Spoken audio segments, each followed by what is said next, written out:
ছবির মতো সুন্দর। হ্যাঁ, দৃশ্যটা দেখি মনে হচ্ছে কি মনে হচ্ছে, একদম মনে হচ্ছে পেন্সিলে আঁকা। This is village beauty.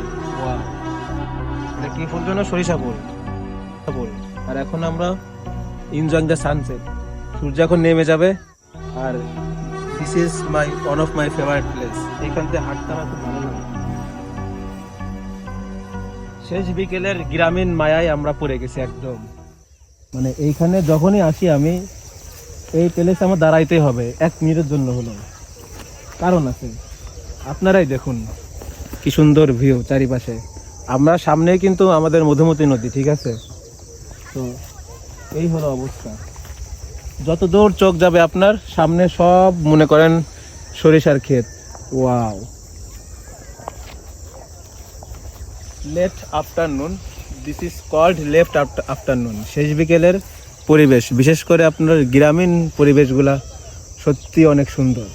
শীতের সময় এই কারণে একটু শীত শীত লাগতেছে। আর ওই সামনে কিন্তু আপনার কুয়াশা অলরেডি পড়ে গেছে, ঠিক আছে? ওয়াও, দেখি তো এইদিকে দাও। তোমার কেমন লাগতেছে তাই বলো? খুব সুন্দর লাগতেছে। এই স্থানটা তোমার কাছে এখন কেমন লাগতেছে? এখনো ভালো লাগে, সবসময় ভালো লাগে, সব সময়। হ্যাঁ, এই সুন্দর ভিউটা আমার কাছে ভালো লাগে। আচ্ছা, ওয়াও, দেখুন কি সুন্দর। প্রকৃতির সৌন্দর্য।